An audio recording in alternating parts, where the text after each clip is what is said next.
On va dire au revoir à Louis parce que lui repart en direction de Briançon prendre son train et puis bah nous on va grimper tout là-haut là.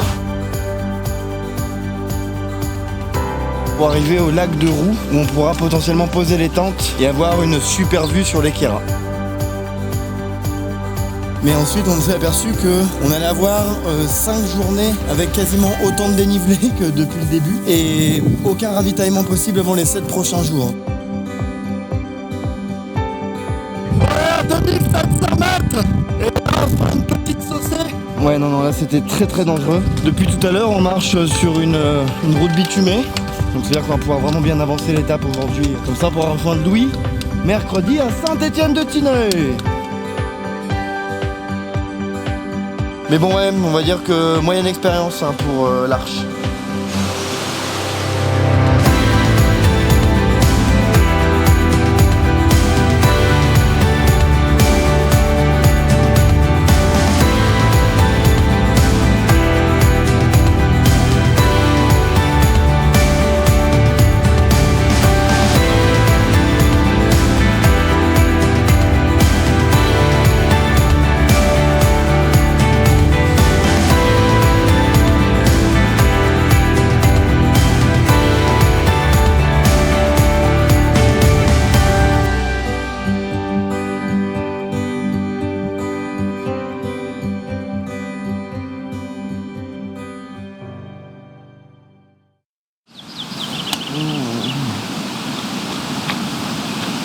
Coucou, comme vous le voyez, on est sur le point du départ.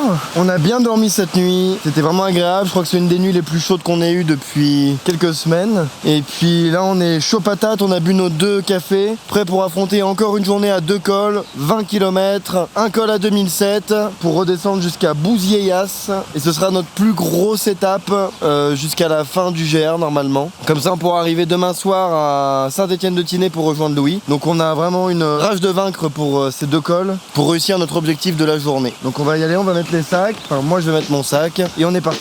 On va la péter la montagne.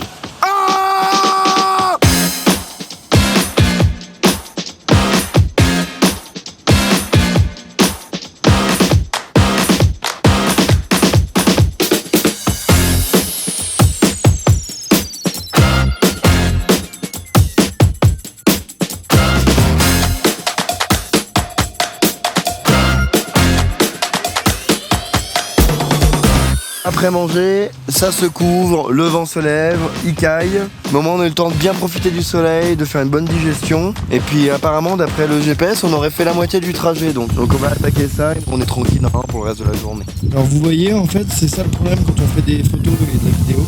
C'est que pendant qu'on passe le temps à profiter du paysage et tout ça, et je sais même pas si on les voit. Ils sont tout là-haut. Et nous on doit prendre le sentier qui monte là jusque là-bas.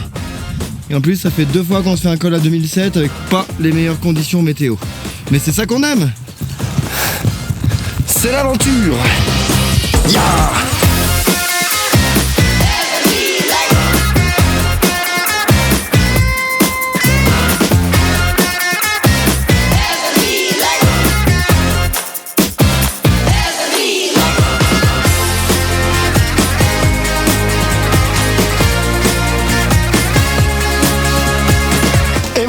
On a déposé l'anneau dans la montagne du destin, on a gagné, on est arrivé à 2700 mètres sur ce panorama extraordinaire même s'il fait pas beau. On s'en branle. Là on est vraiment là, on profite de la vue, puis apparemment on n'est plus qu'à 2h45 de Bouzieyas, ce soir on aura rempli notre objectif, mais là pour l'instant on admire un petit peu la vue.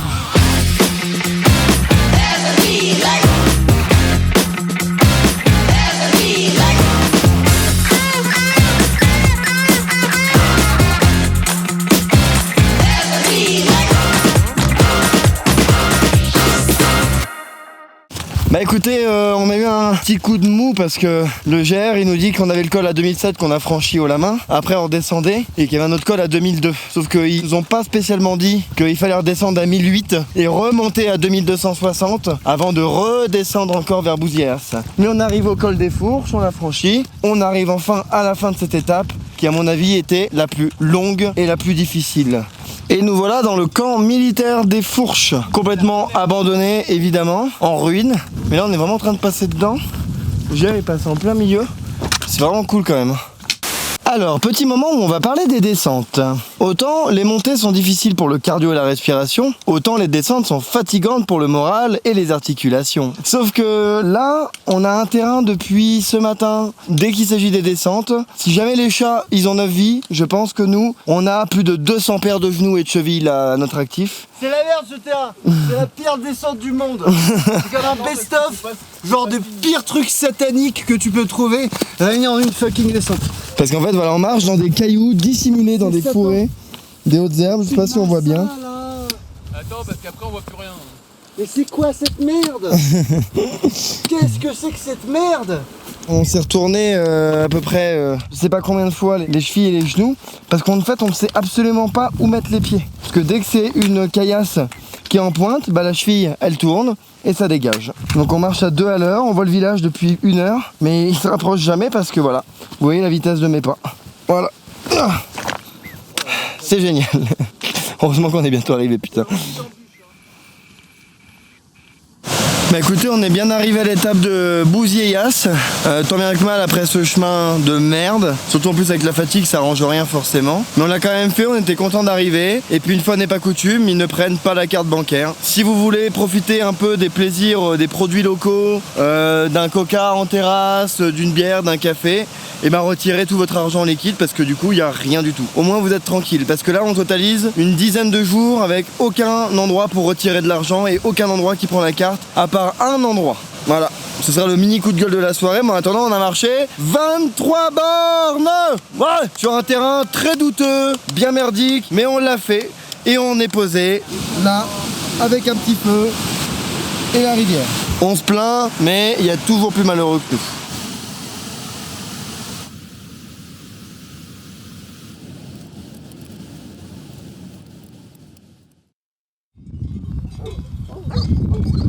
Coucou! Écoutez, on a bien dormi, on s'est levé tôt ce matin pour une fois. Là, on est prêt pour le départ. Aujourd'hui, c'est un grand jour pour plusieurs raisons. C'est que déjà, on va bouffer 2 étapes en une, parce que c'est 2 étapes très courtes. Donc ce soir, on sera bien à Saint-Étienne-de-Tinée. Deuxième raison, il y aura enfin un endroit pour se recharger en bouffe. Il y aura enfin des endroits qui prennent la carte bancaire. Il y aura enfin des distributeurs automatiques. Et on va retrouver Louis! Hop, on va attaquer ça. En plus, c'est quasiment que de la descente. Donc on est parti.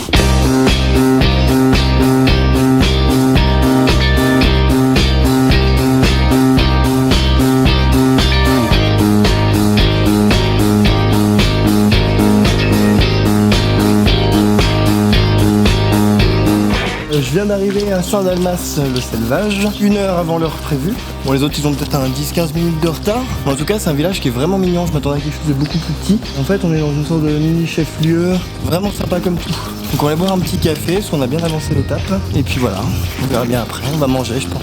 Bon, bah comme vous pouvez le constater, on s'est pris une bonne averse en partant de Saint-Dalmas. Là, ça se calme un petit peu, donc on continue d'avancer. Mais bon, de toute façon, après, c'est que de la pluie. En tout cas, on a bien profité dans le petit village. On est allé manger un bout quand même. On a reçu un accueil vraiment formidable dans ce petit restaurant là qui s'appelait Saveurs de Montagne. Quand il s'est mis à pleuvoir, on était encore au café, donc on a décidé d'attendre un petit peu. Ça se calmait pas, donc on est parti. Et puis en fait, bon bah, 20 minutes, 30 minutes après qu'on soit parti, ça s'est calmé. Pour l'instant, parce que le ciel est bien chargé, ça se voit pas là, mais donc du coup, voilà, on est sur la route. Normalement, d'ici 2 heures, on est à Saint-Étienne-de-Tinée et on va arriver quasiment pile en même temps que Louis. Donc niveau timing, on n'aurait pas pu faire plus parfait.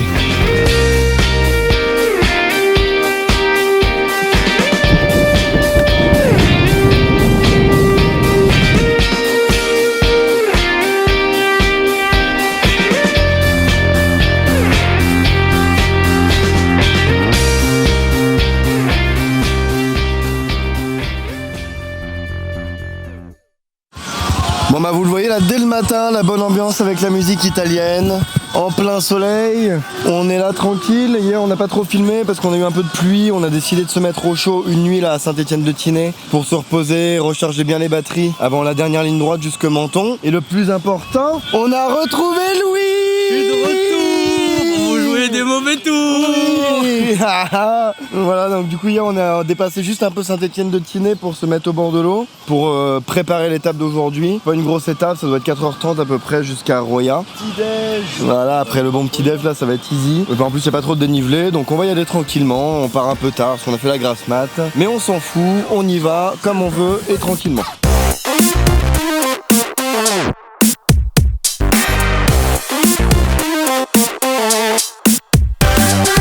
Écoutez, on est arrivé à Oron, petite ville balnéaire, une station de ski et qui fonctionne apparemment bien été comme hiver. Alors je vais vous dire, on vient de monter 600 mètres en 1h30 dans un petit sentier de forêt par contre qui était joli, mais alors tellement raide, c'était bien hard. En plus, vu qu'on est entré dans le Mercantour, on voit bien qu'on est arrivé dans le sud, il fait énormément chaud, on entend les cigales, les gens sont bronzés, boivent du pastis, donc on est dans les clichés, mais c'est-à-dire qu'on est bien arrivé dans le sud. Donc là on va essayer de trouver de l'eau parce qu'on n'a plus d'eau depuis ce matin. Alors là je peux vous dire que la montée sans flotte c'était quelque chose. Et puis ensuite on va remonter un peu, il y a un petit col à passer de 2000 mètres. Et ensuite on redescendra en direction de Roya.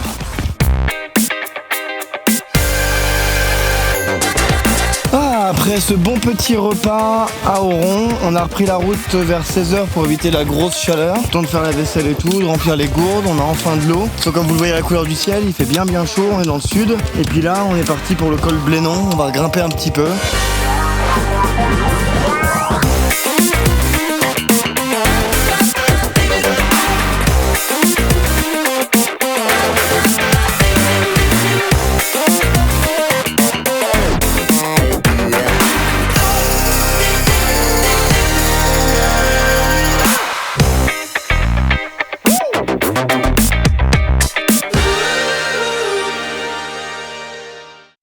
Et Papierre a trouvé un ami.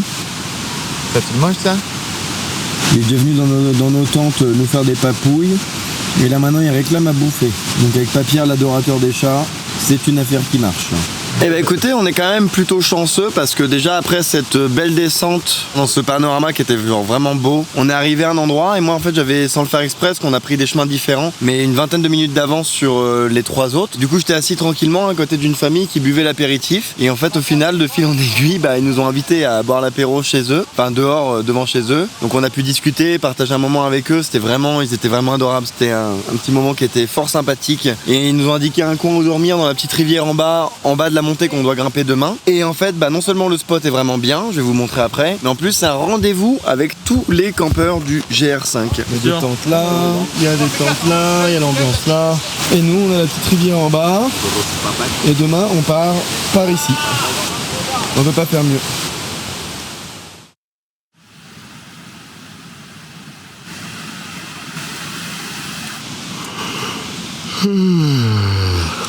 D'ailleurs, on est déjà arrivé quand même pas mal tard avec cette histoire d'apéro. À peine arrivé, on a posé les tentes, on a mangé, on était allé se coucher.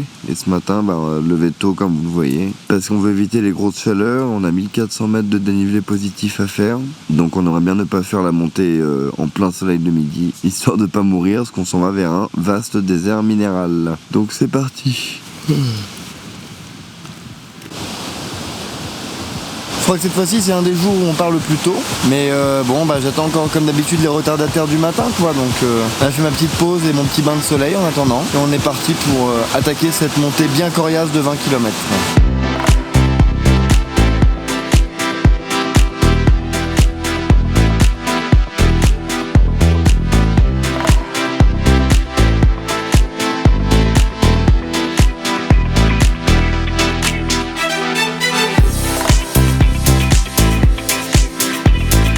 Bah, je peux vous dire que là, au bout de 2 heures de montée sèche, au début ça allait, on avait de l'ombre, alors là, depuis qu'on est en plein soleil, c'est corsé de chez corsé. Je crois qu'on en a même pas la moitié. Donc bon, là au loin, il y a une forme de petit refuge, donc je crois qu'on va faire une petite pause à l'ombre, parce que ça cogne sévère. Hein. Mais sinon, le chemin, il se fait bien, ça va, c'est tranquille. J'espère que vous voyez bien à quel point j'ai grimpé. Sauf que le petit souci, c'est que j'avais Louis et Pierre derrière moi, et au bout de peut-être 15-20 minutes de marche, normalement ils sont censés me rattraper parce que je suis le plus lent. Je les vois plus, je me dis bah tiens, il doit être derrière un rocher. J'avance. Et en fait, Ilan est parti du spot avec 1 heure de retard. Il est tout en bas. Et là, les autres l'ont attendu, donc bah du coup là, moi je suis tout seul et j'ai nulle part où me mettre à l'ombre. Donc j'essaie de finir de grimper et puis essayer de trouver un petit spot à l'ombre là pour les attendre. Sinon, je suis bon pour les attendre une bonne heure. Là. Ouais, voilà, je suis arrivé au premier col sur 2. Je crois que le deuxième il est tout là-haut. Là c'est vraiment ouf parce que déjà que les montagnes ont changé, qu'elles sont devenues beaucoup plus sèches et arides depuis qu'on est dans le Mercantour. Et ben là on est vraiment, comme il avait dit dans le guide des étapes, apparemment je capte, on est vraiment dans un désert minéral. Hein. C'est quand même vraiment impressionnant. Je vais les attendre ici. Hein. Il y a nulle part de toute façon où on va avoir de l'ombre, mais là au moins dans un petit cours d'eau.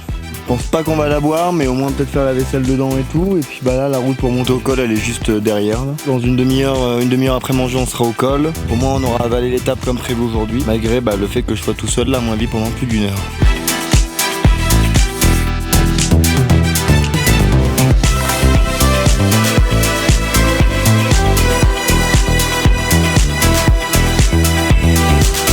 Et bah les surprises du GR, c'est que quand tu te tapes un col, et bah t'es pas encore en haut. Alors là pour le coup, ça valait clairement la peine.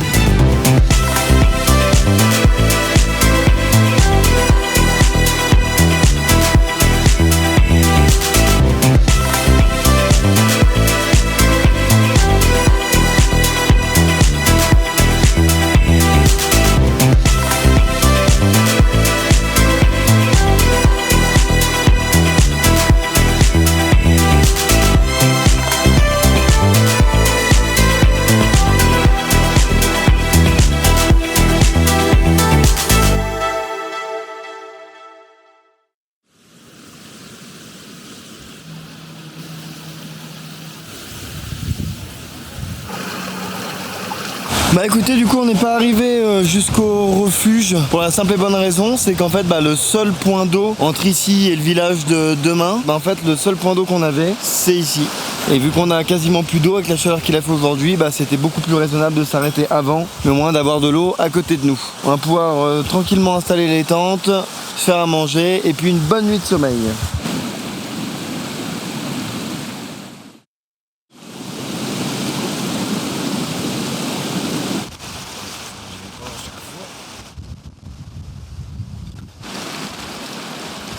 Après une bonne nuit de sommeil avec le soleil qui frappe la tente à 6h du matin, c'est tellement agréable. Du coup on a un peu végété ce matin, mais parce qu'on n'a pas beaucoup de montée non plus aujourd'hui, donc on va y aller tranquillement. On va jusque Roure normalement, si on peut dépasser un peu c'est pas plus mal. Et puis là tout le monde est prêt, donc on est prêt à partir.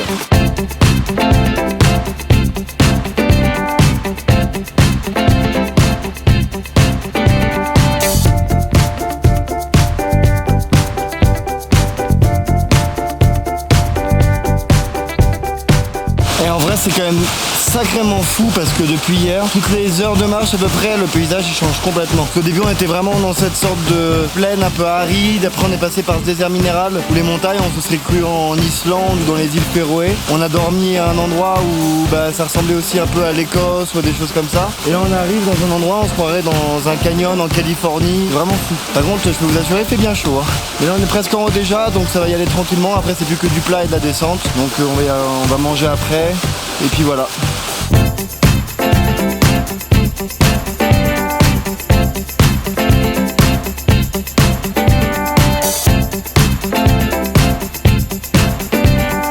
Je crois qu'on est quand même plutôt pas mal. Hein.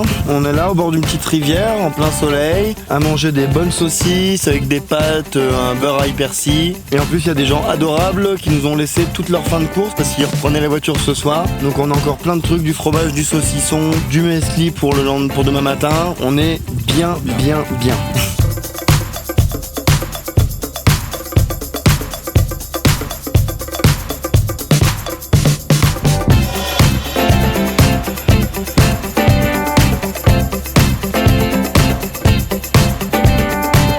Voilà, on vient de passer le petit village de Roure qui était vraiment très mignon. C'était à mi-chemin entre le village méditerranéen et le village de montagne, donc ça avait un certain charme. Et puis vu qu'il n'y avait pas grand chose et que c'était vraiment en pente, on a décidé de pousser jusqu'à une demi-étape plus loin, Saint-Sauveur-sur-Tinée. Et apparemment il y a un camping qui a abandonné où on peut poser les tentes au bord de la Tinée, donc ce sera pas mal. Et on a juste 45 minutes de descente à faire pour arriver là-bas, donc je pense que ça va être pas mal.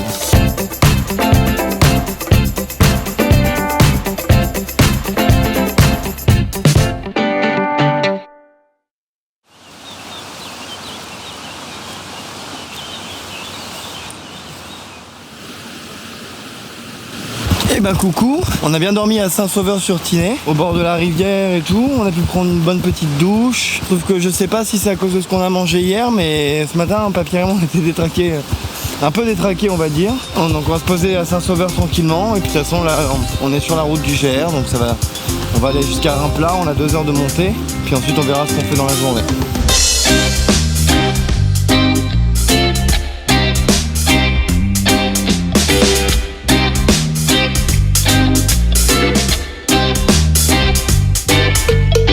On a fait une petite pause nourriture à Reimplas avec la chaleur qu'il faisait et en fait ce qui était mignon c'est déjà de une le village est vraiment très très mignon mais en plus apparemment il y a le premier fort de la ligne Maginot de la Seconde Guerre mondiale donc c'est un village avec beaucoup de charme et beaucoup d'histoire. On va avancer un peu jusqu'à Saint-Dalmas-Val-de-Blore pour pouvoir faire des courses parce qu'on repart pour 7 jours de No Man's Land avant la fin.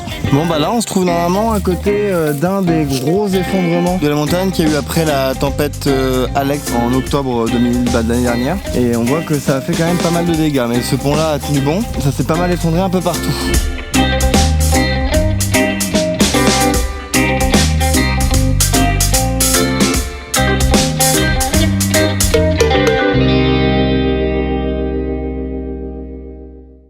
Coucou à vous, bah écoutez on est bien arrivé à Saint-Dalmas-Val-de-Blore. On n'a pas trop filmé hier après-midi parce qu'on s'est mangé 2 heures en plein soleil à marcher sur une route qui était pas super belle et ça nous a paru vraiment interminable. Ensuite quand on est arrivé, il fallait absolument qu'on fasse un gros plein de courses parce que là pour la dernière ligne droite on repart pour un gros No Man's Land de 1 semaine où il y aura rien pour se ravitailler donc il fallait faire un gros plein de courses. D'ailleurs on voyait l'âne qui galère à bourrer son sac. Et ensuite quand on est arrivé on nous a proposé, enfin on nous a indiqué un endroit où camper à côté du camping municipal mais on pouvait au moins profiter des douches, de l'eau, de la vaisselle etc. S'il faut refaire un gros plein d'eau. Puis là les loulous sont partis faire les 2-3 dernières petites courses avant de partir parce que là on a une énorme journée, une grosse étape qui nous attend, une 20aine de kilomètres et puis quasiment 8 heures de marche avec 1400 mètres de dénivelé positif. C'est une des dernières grosses journées donc on verra bien comment ça va se passer mais sinon en fait hier soir quand on est arrivé ici on a retrouvé des gens avec qui on avait sympathisé à Saint-Étienne-de-Tinée. Du coup ils sont venus avec on avait pris des bières, on a pris quelques petits trucs comme ça donc on a passé une soirée tranquille tous ensemble, une petite soirée qui s'est finie à 21h30 quoi. Puis là on attend les 2 petits loups, replier les tentes et on est reparti.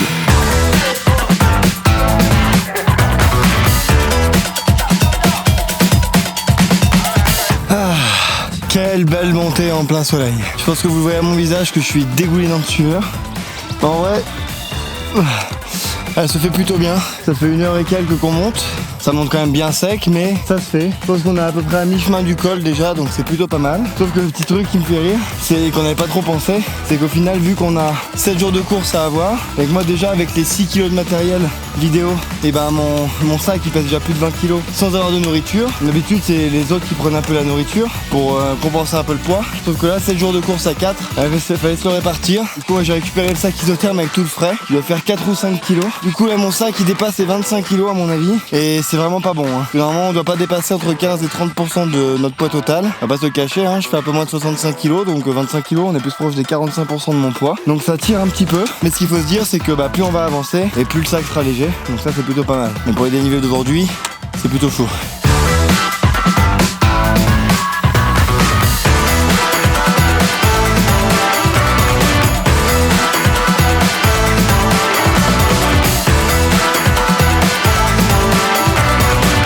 Comme vous le voyez, juste avant de manger, on était en t-shirt et en short tranquillement au bord du lac. Et là, on est en veste de montagne, en pantalon. Il pleut, il y a de l'orage. Et on finit de grimper le petit col, il nous reste plus beaucoup. Après, ce sera que de la descente. Donc écoutez, on va faire avec.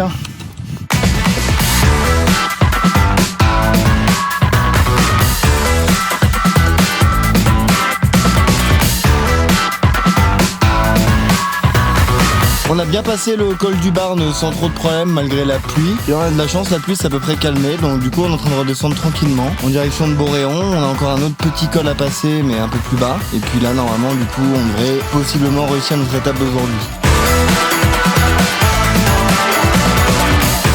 Le pont est pas hyper praticable.